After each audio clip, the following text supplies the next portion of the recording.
아멘. 승리자의 필수라는 제목으로 20편 말씀을 함께 살펴보고자 합니다. 영국 작가 윌리엄 거널이라고 하는 사람이 있는데요, 그가 이런 말을 했습니다. 한 분의 전능자가 모든 강한 자들보다 더 낫다. 여러분, 그렇지 않습니까? 이 한 분 전능자만 함께 하시면 우리가 두려울 것이 없는 거죠. 오늘 시편 주제는 전쟁을 위한 기도입니다.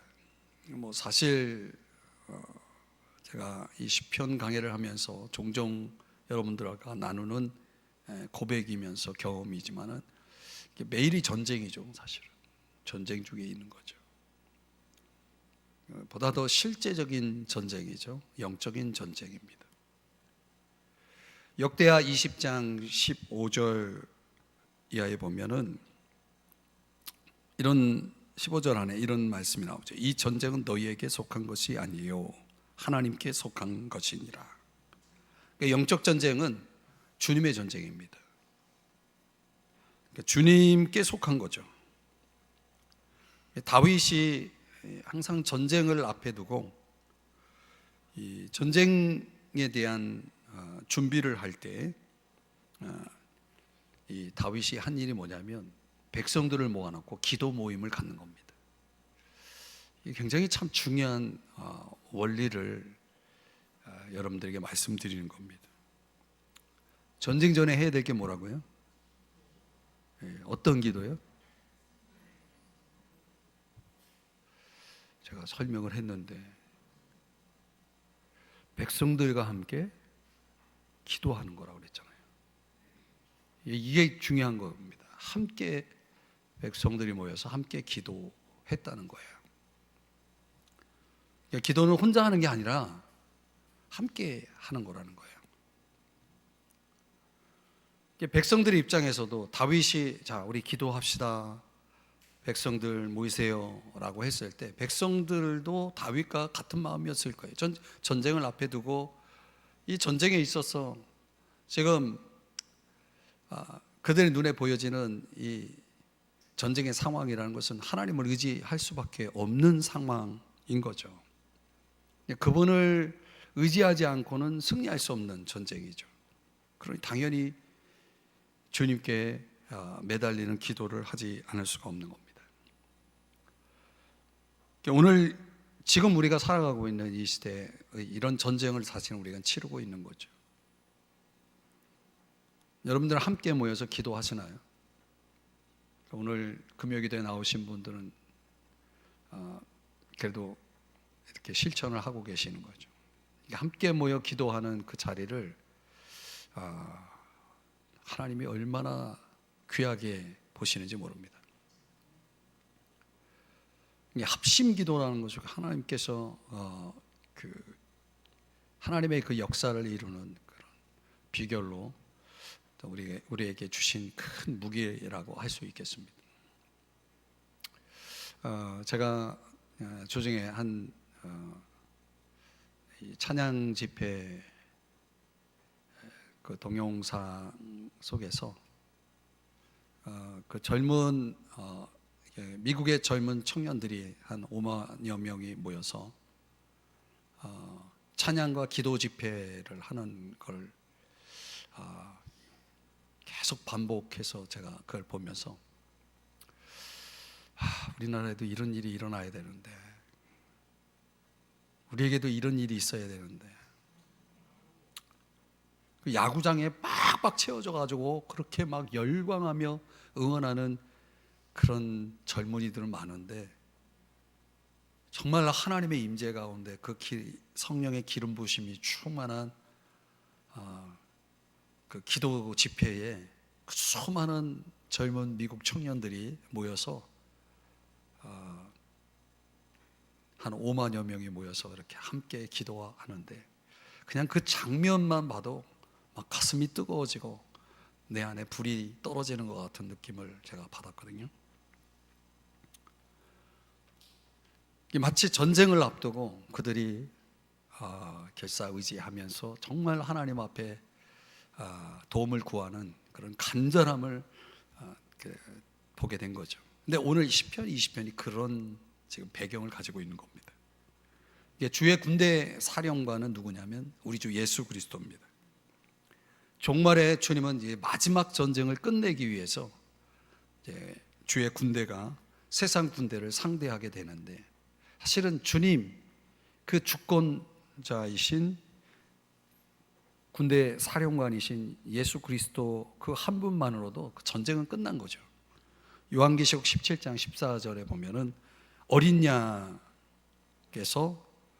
만주의 주 만왕의 왕이신데, 그분이 전쟁에 나서게 되면 그분은 승리로 그 전쟁을 마치게 되어지는 겁니다. 이제 마지막 때의 그 전쟁을 향해서 역사는 가고 있는 겁니다.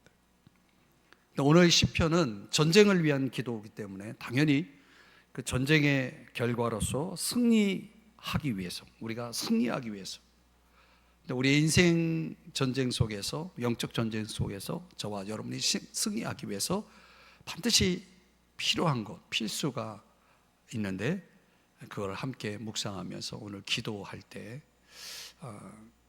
어떻든 우리는 한 공간 안에 모여 있으니까 어떻든 합심이라는 이름으로 우리가 기도를 하기 때문에 오늘 이 자리에 이 승리자의 필수가 함께 한다 그러면 하나님이 크게 역사하지 않을까, 그렇게 생각을 합니다. 첫 번째는 기도하는 백성들입니다. 승리자의 필수가 뭐예요? 기도하는 사람들이 있어야 된다는 거예요. 기도하는 사람들이 있어야 된다. 이스라엘이 토라의 율법에 따르면 전쟁과 관련된 규례가 뭐냐면, 항상 군대가 전쟁에 나가기 전에 먼저 그들 자신을 주님께 바쳤다는 거예요. 나를 주님께 바치지 않고는 전쟁에 나가서는 안 되는 거예요. 나를 주님께 바칠 수 있는 사람만이 전쟁터에 나갈 수가 있어요. 왜 그러냐면 신명기 20장 1절에서 이렇게 말씀하는데, 다 같이 한번 읽어보겠습니다. 같이 시작. 내가 나가서 적군과 싸우려 할 때 말과 병거와 백성이 너보다 많음을 볼지라도 그들을 두려워하지 마라. 애굽 땅에서 너를 인도하여 내신 네 하나님 여호와께서 너와 함께 하시느니라. 아멘. 나를 주님께 바치지 않으면 안 되는 이유가, 그분이 함께 주셔야 나를 드리고, 그래서 주님이 나와 함께 하실 때 우리가 적의 많고 적음과 상관없이 우리가 두려워하지 않고 싸울 수가 있는 겁니다. 4절의 말씀에 보면 이런 내용이 나와요. 제가 읽어드리면, 너희 하나님 여호와는 너희와 함께 행하시며 너희를 위하여 너희 적군과 싸우시고 구원하실 것이라. 구원해 내시는 거죠. 그분이 친히 싸워주시고, 왜? 그분의 전쟁이기 때문에. 내가 싸우고 있지만 사실은 그분의 전쟁이기 때문에 그분이 나서는 거죠. 그분이 싸우시는 거죠. 그분이 승리케 하시는 거죠. 그러니까 20편은 한마디로 말하면 헌신 예배예요. 우리가 기간별로 이렇게 헌신 예배를 하잖아요. 금요일에. 근데 그 헌신한다는 건 나를 드리는 예배를 지금 드리고 있는 것입니다. 세계 1차 대전 때 연합군 사령관으로 마샬 포치라고 하는 사람이 이런 말을 했대요. 전쟁의 승리는 전날 결정된다. 굉장히 의미심장한 얘기죠. 전쟁에서 이길지 질지는 전날 결정난다는 거예요. 싸우기 전에 전날. 이 말 속에 그가 하고자 했던 얘기는 뭡니까? 오늘처럼 전쟁에 나가기 앞서 다윗이 사람들을 모아놓고 함께 헌신 예배를 드렸다는 거예요. 하나님 앞에 나를 드리는. 오늘 우리가 그런 삶을 살아야 되는 거죠. 하나님 앞에 나라는 존재를 바칠 때, 그때 주님이 우리를 위해서 친히 전쟁을 치러 주신다라고 하는 것입니다. 그러니까 사실 이 전쟁은 다윗 왕 자신과 그 백성들의 생명만 달려 있는 것이 아니라 주님의 이름이 달려 있는 거죠. 주님의 영광이 달려 있는 겁니다. 그래서 오늘 이 시편 5절 말씀해 보면 우리 하나님의 이름으로 우리 깃발을 세우리니, 하나님의 이름이 걸려 있는 것, 싸움이죠. 하나님의 이름이 걸려 있는 그 싸움, 그 전쟁 그 자체를 오늘 시편 1편에서는 뭐라고 얘기하냐면, 1절에서는 뭐라고 얘기하냐면 환난 날이라고 말하고 있어요. 그러니까 환난 날, 전쟁은 환난이죠. 그 전쟁에서, 그 환난 날에서 우리에게 매우 도움이 되시는 분이 있는데 그분이 하나님인 거죠. 그렇기 때문에 1절에서 환난 날에 누구를 부르라? 나를 부르라. 하나님을 부르라는 거죠. 그럼 어떻게 하시겠다는 거예요? 건지시겠다는 거죠. 시편 50편 15절에 말씀해 보면 그렇게 말씀하는 거예요. 한번 읽어볼까요? 시작. 환난 날에 나를 부르라.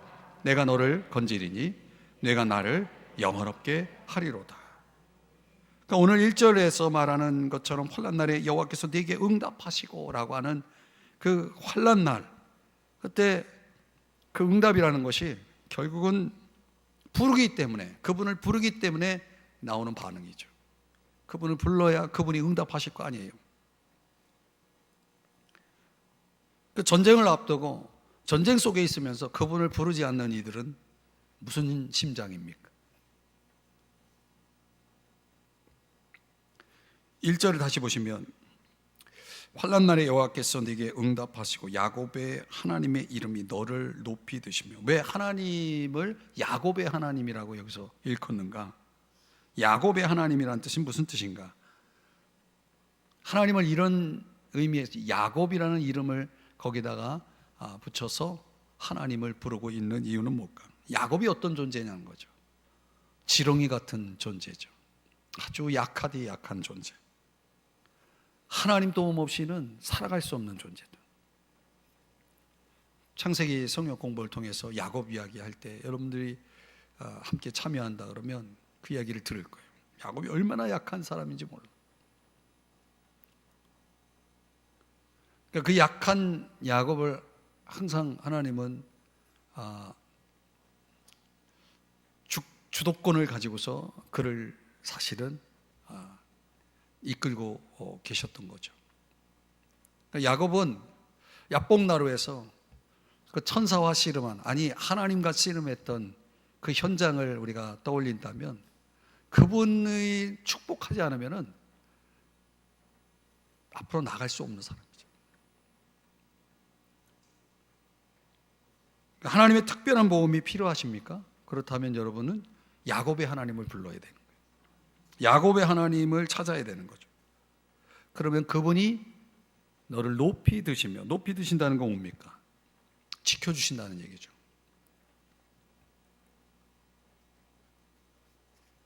약하기 때문에 하나님을 찾고 하나님을 의지해야 하는 것입니다. 오늘 우리가 약하지 않습니까, 여러분? 우리가 얼마나 약합니까? 그분 도움 없이 살아갈 수 있겠습니까?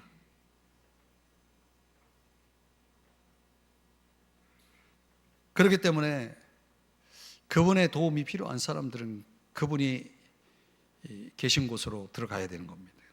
그게 2절 성소죠. 성소. 하나님이 임재하신 그곳. 거기서 도와주시고 거기서 우리를 붙드시는 분이시라고 말하고 있습니다. 여러분, 전쟁터에 나가는 사람이 전쟁에서 가장 필요한 도움이 뭐겠습니까? 뭔가 그 전쟁 속에서 다윗에게 예를 든다면 다윗에게는 이 군대를 이끌고 지금 전쟁을 치러야 될 상황에서 그 지휘관이 해야 할 가장 중요한 역할은 뭡니까? 판단력이죠. 판단력. 군대를 이끄는 지도력 같은 것. 어떤 전술 가운데 결정적인 결정들을 내려야 할 어떤 그런 지략이 가장 필요하지 않겠습니까? 그러니까 성소에서 다윗은 그걸 구했던 거예요. 하나님, 이 백성을 이끌고 전쟁에 나갑니다. 저에게 판단력을 주십시오. 치료력을 주십시오. 순간순간 제가 결정해야 할 때 저에게 힘을 주십시오. 그런 결정력을 달라고 주님 앞에 도움을 구했을 것이 분명합니다. 그럼 주님이 어떻게 하십니까? 붙드시는 거죠. 붙들었다는 것은 그런 것들을 감당할 수 있는 힘을 주신다는 얘기겠죠. 다윗은 또 어떻게 하냐면 3절, 내 모든 소재를 기억하시며 내 번제를 받아주시기를 원하노라. 제사를 드렸다는 겁니다. 소재는 곡식가루를 빻아서 드리는 제사죠. 희생을 의미합니다. 번제는 불에 태워서, 통째로 불에 태워서 드리는 그런 방식의 제사죠. 제물을 완전히 드리는, 그러니까 소재든 번제든 전적 헌신을 얘기합니다. 성소에 나아가 그 보좌 앞에 계신 주님 앞에 전쟁을 위한 도움을 구하고, 그리고 무엇보다도 자신을 주님께 드리는 제사를 바칩니다.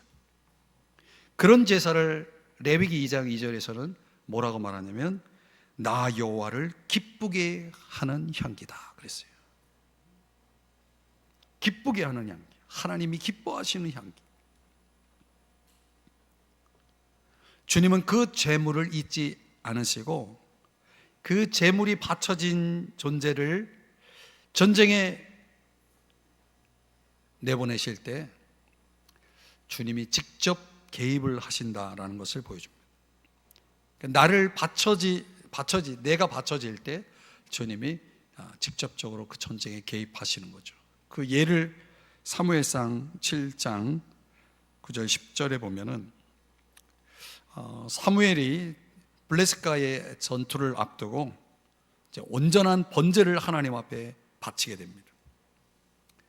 그 번제는 사무엘 자신만 아니라 이스라엘 전체를 통째로 하나님 앞에 바치는 그런 제사였습니다.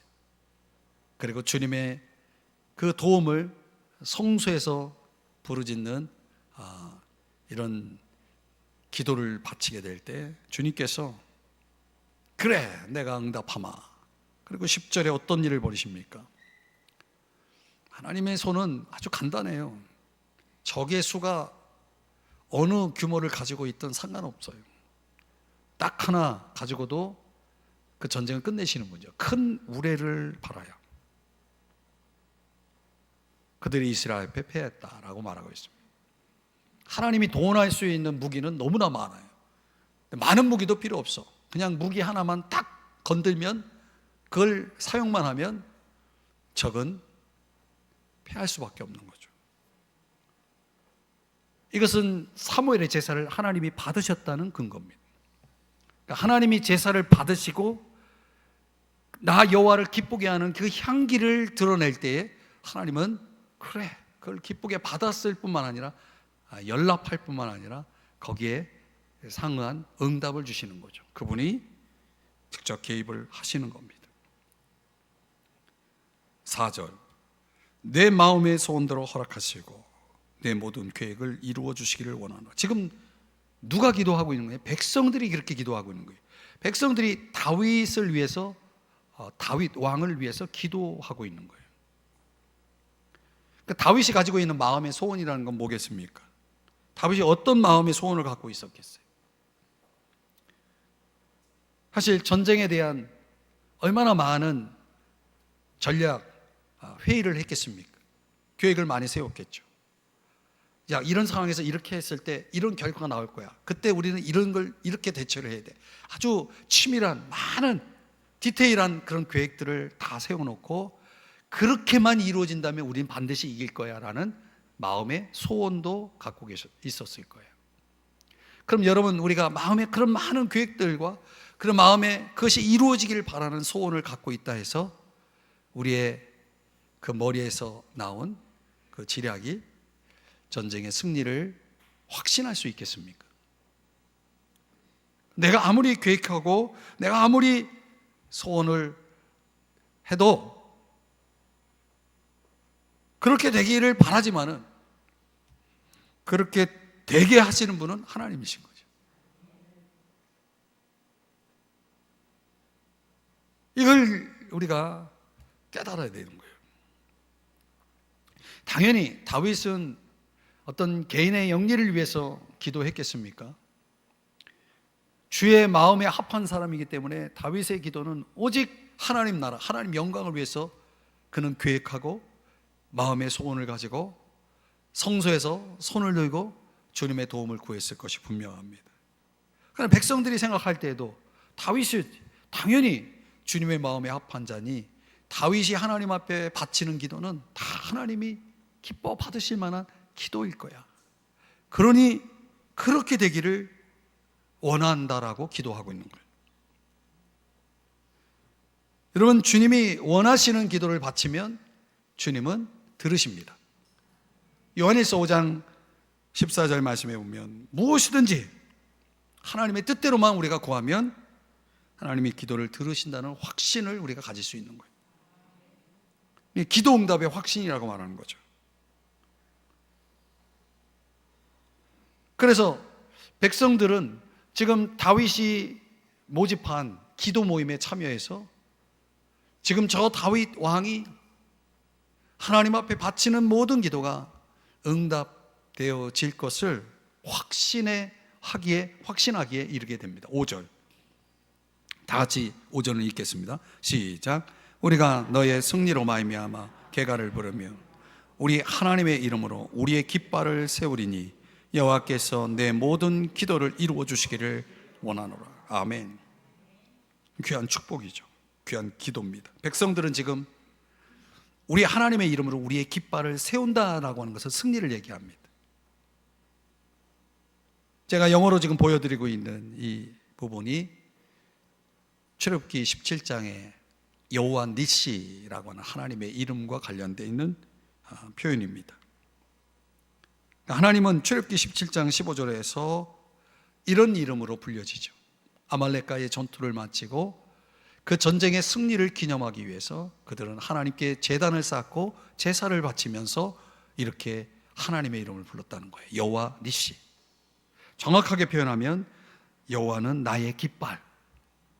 그 깃발 아래 모인 자들, 그 깃발 아래서 싸운 자들은 그분의 편에서 싸운 자들, 그분의 이름을 위해서 싸운 자들, 그분의 이름에 모든 걸 걸고 싸운 자들은 당연히 승리할 수밖에 없는 거죠. 그러니까 오늘 우리가 승리자의 필수로서 저와 여러분이 반드시 기억할 것이 바로 이 원리를 여러분이 따르기만 하면 여러분의 인생 전쟁에서 여러분은 반드시 승리하게 돼 있다는 거예요. 그래서 기도 모임을 소집하라는 거예요. 여러분, 두세 사람이 내 이름으로 모인 곳에는 내가 그들 중에 있겠다라고 하지 않습니까? 두 사람이 합심하여 내 이름을 무엇을 구하면 내가 듣겠다라고도 성경이 우리 주님이 약속하지 않았습니까? 그렇기 때문에 여러분이 할 수만 있다면 우리 함께 기도합시다. 구역 식구들에게 우리 함께 기도합시다. 교회 모여서 기도합시다. 기관에서 우리 함께 모여 기도합시다. 기도를 소집하고 합심하여 하나님 앞에 기도할 때 하나님이 나선다는 거예요. 그래서 그 전쟁을 승리로 마치게 하신다는 것입니다. 믿으시기 바랍니다. 기도가 있으면 승리는 있는 것입니다. 두 번째로 확신 있는 리더입니다. 리 로버슨이라고 하는 목사님이 계신데 그가 이런 말을 했습니다. 모든 것은 리더십과 함께 오르락내리락 한다. 여러분, 리더의 중요성을 이야기한 건데 어느 공동체이든 리더에 의해서 그 공동체가 올라가기도 하고 내려가기도 하는 것입니다. 리더가 얼마나 중요한 역할을 하고 있다는 겁니까? 지금 다윗은 백성들에게 자신이 지금 반드시 승리할 거라고 하는 확신을 선포하고 있습니다. 여러분, 그런 리더가 필요한 거예요. 우리에게 그런 리더가 있어야 되는 거예요. 근데 그 승리라는 것이 뭐에 근거한 거냐면 시편 오늘 6절 말씀해 보면 현대인의 성경으로 보면 여호와께서 자기가 택하여 세운 자를 구원하시는 줄 이제 내가 알았으니. 그러니까 다윗이 승리를 확신할 수 있는 근거는 뭐냐면 하나님이 자기를 선택했다라고 하는 것을 확신하고 있기 때문에, 내가 선택을 받았다라고 하는 확신, 거기서 그 확신이 출발했을 뿐만 아니라 그가 하늘 높은 곳에서 저에게 응답하셨다, 응답하시고. 그러니까 다윗의 승리의 확신은 자신이 하나님의 선택을 받은, 기름 부음을 받은 자라고 하는 첫 번째 근거, 그리고 두 번째는 다윗이 하나님께 바친 기도에 하나님이 응답하실 거라는 확신인 거예요. 우린 두 가지 확신이 필요한 거예요. 그 두 가지 확신을 가지고 살아가는 사람들에게 전쟁의 승리가 보장되는 것입니다. 아니, 주님이 책임질 수밖에 없죠. 그런 확신을 가지고 살아가는 이들을 주님이 방치해 둘 수가 없는 겁니다. 그래서 백성들은 1절에서 그렇게 기도했죠. 당신의 기도가 응답되기를 원합니다. 그러면 리더는 뭐라고 화답해야 되겠습니까? 그분은 응답하실 겁니다. 이렇게 화답하는 거예요. 당신들이 그렇게 기도했으니까 하나님은 당연히 당신들 기도대로 응답하실 거라고 확신하는 거예요. 여러분, 우리가 이렇게 금요기도 모여서 주님 앞에 기도를 드리고 있는데, 기도를 바치면 여러분 하나님이 응답하십니까? 응답하세요. 제가 계속 말씀드리잖아요. 하나님 기도하면 응답하신다니까요. 다윗이 저 하나님의 보좌, 성소에서, 시온에서, 그리고 6절에서는 그분이 어디 계시냐면 하늘의 보좌라고, 하늘의 보좌에 계시다라고 말하고 있습니다. 그분은 오늘 이 교회에, 지금 이 예배당에 우리 예배를 받으시는 이 중심의 보좌에 계실 뿐만 아니라 저 하늘 보좌에도 계시는 겁니다. 그래서 저 하늘 보좌에서 모든 걸 통치하시는 그분이 이제 우리의 기도를 들으시면서 우리에게 도움을 보내신다는 거예요. 시편 18편 16절, 우리가 앞에서 살펴왔던 내용이지만 거기서 보면 그분은 어떤 분이냐면 높은 곳에서 손을 펴셔서, 얼마나 높은 곳인지 몰라요. 하늘만큼 저 높은 하늘 보좌에서 손을 펴서, 손이 얼마나 길어요. 손을 펴서 나를 붙잡아 주시며, 이게 다윗이 과거에 경험했던 전쟁입니다. 그래서 많은 물에서 나를 건져내셨도다. 그분의 손이 짧은 그런 손이 아닙니다. 그래서 18편 18절에 그들이 나의 재앙의 날에 내게 이르렀으나 그분의 손이 얼마나 긴지 탁 뻗어서 펴서 나를 붙잡아 주셨기 때문에, 나의 의지가 되어 주셨기 때문에 다윗은 구원을 경험한 겁니다. 그러니까 하나님의 손을 경험한 거죠. 야, 하나님이 나를 이렇게 지켜주셨구나. 과거에 그렇게 함께 하셨던 그분, 오늘 성경 6절에서는 그의 오른손에 구원하는 힘으로, 전능이죠. 전능의 수사구입니다. 신적 전능성을 보여줄 때 항상 하나님은 오른손을 사용하십니다. 그분의 전능성을 표현한 묘사입니다. 사무엘하 7장 11절에 보니까 그 오른손이 한번 움직이면, 그 오른손이 펴지면 너를 모든 원수에게서 벗어나 편히 쉬게 하리라. 이게 사무엘하 7장 11절에 다윗에게 주신 약속이에요. 다윗은 지금 기도를 통해서 경험하고 있고, 과거의 자신의 간증을 통해서도 깨닫고 있고, 더욱이 하나님이 자기에게 주셨던 언약, 약속도 지금 승리를 확신하는 근거로 삼고 있는 것입니다. 게다가 다윗은 믿음을 가지고 있는 사람이었다. 그 믿음의 말씀, 하나님의 이름에 대한 그 믿음을 가지고 지금 다윗은 승리를 확신하고 있는 것입니다. 오늘 본문 7절 말씀을 다 같이 읽어봅니다. 시작. 어떤 사람은 병거, 어떤 사람은 말을 의지하나 우리는 여호와 우리 하나님의 이름을 자랑하리로다. 아멘. 다윗의 믿음은, 백성들의 믿음은 주께 있었기 때문에 두려워할 필요가 없었던 거죠. 어떤 사람들은 병거를, 어떤 사람은 말을 의지하나 다윗은 하나님을 의지하는 거예요. 하나님의 이름을 의지합니다. 여러분은 뭘 의지합니까? 여러분들 뭘 의지하며 사십니까? 신명기 17장에 보면 왕이 된 자는 요거 세 개는 절대 하지 마라. 그 중에 하나가 뭐냐면 병거를 많이 두지 말라. 병거를 많이 두기 위해서 너 그 말 사러 애굽으로 내려가는 일 없게 해라.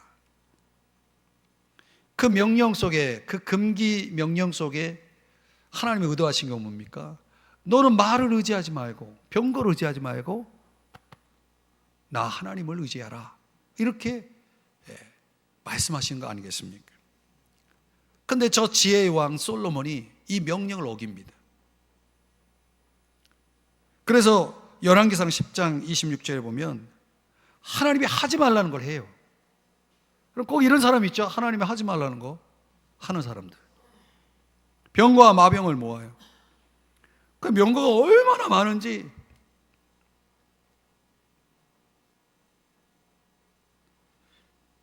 전쟁규례 신명기 20장 아까 보여드렸던 말씀에 의하면 하나님이 함께 하시고 하나님이 적군과 싸워주시겠다는데, 전쟁은 하나님께 속한 것인데 병과 말을 의지해서 전쟁을 하려고 하는 거예요. 사무엘하 10장 18절에 보면 다윗의 전쟁은 하나님의 이름으로 나아가는 전쟁이었지. 골리앗을 이길 때도 그랬지만은 하나님의 이름으로 나아가는 전쟁, 하나님을 의지하는 전쟁이었던 거죠. 그래, 병거도 없고 말도 없는데 상대방 아람 군대들은 엄청난 마병과 병거를 거느리고, 오늘날은 탱크를 거느리고 지금 전쟁을 치르는데 어떻게 됐습니까? 다윗 앞에서 꼼짝없이 패배하고 맙니다. 전쟁은 이렇게 해야 된다는 거예요. 주님은 애굽 군대를 물리치신 분 아닙니까? 이스라엘 백성들이 모세가 칼이 있었습니까? 말이 있었습니까? 다윗도 적을 물리치는 것, 이런 모든 것들이 어떻게 이루어진 승리였습니까? 말과 병거를 의지해서 이루어진 게 아니었다는 거죠. 그래서 잠언 21장 31절 다 같이 시작. 싸울날을 위하여 마병을 예비하거니와 이김은 여호와께 있느니라. 아멘. 싸울날을 위해서 마병을 예비하는 사람도 있지만, 그러나 전쟁의 승리는 마병에 달려있지 않다는 거죠. 이김은 여호와께 있느니라. 로마서 8장 31절에 보면 만일 하나님이 우리를 위하시면 누가 우리를 대적하리요? 이 말씀이죠.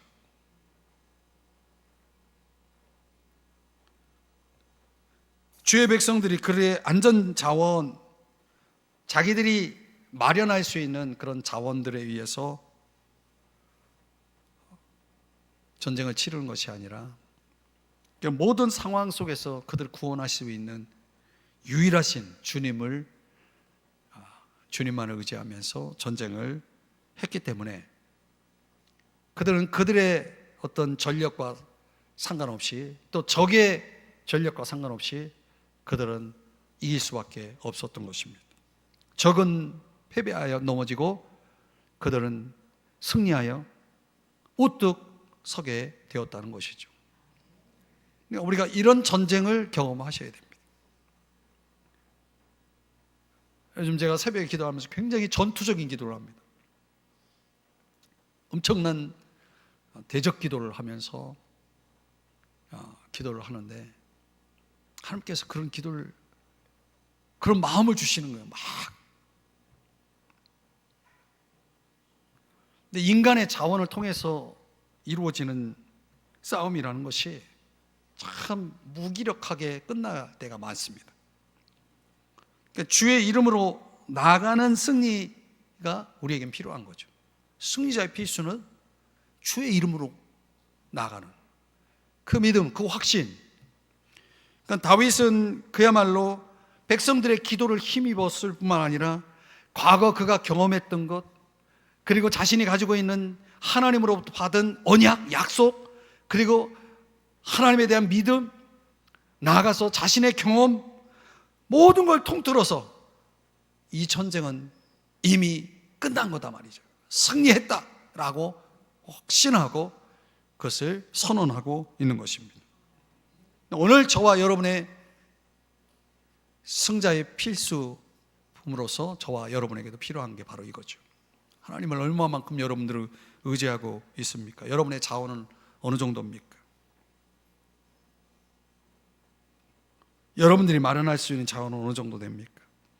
그걸로 이길 수 있겠습니까?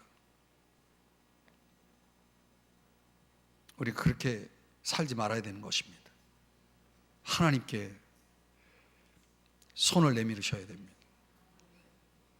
그분을 의지하셔야 되는 것입니다. 이김은 그분에게서 오는 것입니다. 마지막 세 번째는 승자의 필수는 주관하시는 주님이십니다. 오늘 마지막 구절 내용을 보면 여호와여 왕을 구원하소서, 우리가 부를 때 우리에게 응답하소서. 이 학자들이 이 왕이 도대체 누굴 가리키냐, 다윗을 가리키느냐 아니면 주님을 가리키느냐. 시편 5편 2절에 하나님을 왕으로 표현하고 있는 고백이 나오죠. 나의 왕, 나의 하나님. 시편 16절에도 영원 무궁하도록 왕이신 하나님. 그런데 오늘 이 본문의 구절을 말씀을 새 번역에서는 이렇게 번역을 했어요. 주님, 우리의 왕에게 승리를 남겨주십시오. 우리가 주님을 부를 때 응답하여 주십시오. 우리의 왕, 여기에는 다윗일 수도 있고 하나님일 수도 있는 거죠. 현대인의 성경에서도 그렇게 번역을 했어요. 여호와여 왕에게 승리를 주시고 우리가 부르짖을 때 응답하소서. 근데 영어 성경에 보면 May the king and so 그랬습니다. 그래서 결론적으로 이런 학자들의 두 가지가 다 의미가 다 통하지만은 여기서 무게를 두고 있는 이 기도의 여기서 왕을 설명하고 있는 것은 하나님 자신이다. 하나님이다. 주권자이신 하나님을 가리키는 것이다. 그 실제로 다윗도 백성들도 군대들도 이스라엘의 위대한 왕이 주권자, 승자를 결정하는 주권자라고 하는 것을 지금 다 인정하고 있는 거죠. 그러니까 주님이 왕이 되지 않는 한 어떤 승리도 보장할 수 없는 것입니다. 여러분의 왕은 누구십니까? 그래서 시편 95편 3절에 뭐라고 말씀합니까? 여호와는 크신 하나님이시여 모든 신들보다 크신 왕이시다라고 말씀하고 있습니다. 그분보다 더 큰 왕은 없는 거예요. 시편 24편 10절 영광의 왕이 누구시냐? 만군의 여호와께서 곧 영광의 왕이시로다. 아멘. 4절에서 다윗이 얼마나 많은 전략을 계획하고 마음의 소원을 품었습니까? 우리도 살아가면서 얼마나 많은 계획을 하고 얼마나 많은 소원을 품고 살아갑니까? 그런데 오직 주님만이 그 결과를 결정한다는 거예요. 이걸 확신하시나요? 그래서 오늘 우리들에게 필요한 것은 구원의 확신이고 응답의 확신인 거죠. 그분이 결정하시기 때문에 말씀의 결론을 맺습니다. 이 나폴레옹에게 어떤 사람이 이런 질문을 던졌습니다. 주님은 프랑스 편입니까? 그러자 나폴레옹이 이렇게 대답을 했대요. 자기 성공에 취해 있어가지고 이런 말을 했다는 거예요.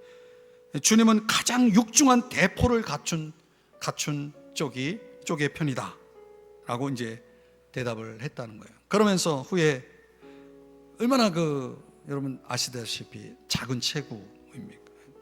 그러면서 독재자죠. 그가 이제 이렇게 자랑을 했다는 거예요. 내가 환경을 만들어 간다. 얼마나 자신만만한 답입니까? 1815년 나폴레옹이 벨지에 벨기에를 이제 공격 진군에 나갈 때 뭐 역사가 다 증명하지 않습니까? 그 우수한 군대로 전쟁에 나섰지만 결국 패배하고 제국도 잃어버렸다는 거죠. 그 나폴레옹이 이끄는 그 아주 육중한 대포를 가진 그 군대가 아주 비참하게 패배를 하고, 그 세인트 헬레나 황무한 섬에 유배된 그가 결국 자신의 관점을 바꿨다고 그러죠. 그러면서 그 교만이 하늘 찔렀던 그 작은 체구의 독재자 나폴레옹이 토마스 아켄피스의 그 말을 인용해 가지고 이런 고백을 했다고 합니다. 계획은 인간이 하지만 성패는 주께 달려있다. 진리 아닙니까? 오늘 성경이 우리에게 가르쳐 주는 거죠. 이 나폴레옹의 몰락이 우리에게 주는 교훈은 그건 거죠. 육중한 대포에 달려 있었던 게 아니죠. 자신이 환경을 만들어가고 있었던 게 아니죠. 여러분, 인간이 하나님이 될 수는 없는 겁니다. 창조주의 위치에 들어갈 수는 없는 거죠. 피조물은 피조물일 뿐입니다.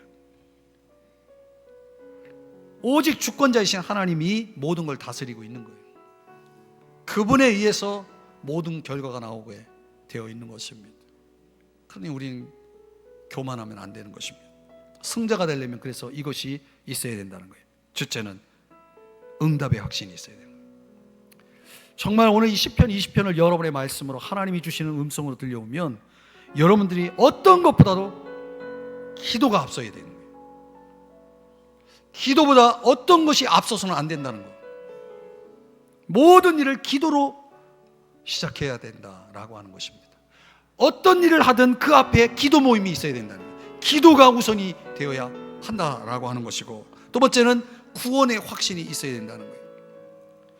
주권에 대한 확신입니다. 이건 하나님이 모든 걸 다스린다는 확신이죠. 그분이 유일하신 왕, 그분보다 높은 존재는 없기 때문에, 그는 그분에게 그 승리가 달려있기 때문에 우리는 그분만 의지하면 되고 그분의 자원만 의지하면 되는 것입니다. 그럼 그분이 알아서 동원하시는 거예요. 주님이 친히 우리를 위해 싸워주시는 전쟁을 경험하는 여러분 되시길 축복합니다. 응답의 확신, 구원의 확신, 여러분에게 있길 축복합니다. 축복합니다. 기도하겠습니다. 사랑하시는 주님, 오늘 우리에게 응답의 확신을 주시고 구원의 확신을 주시옵소서. 예수님의 이름으로 간절히 기도드립니다. 아멘.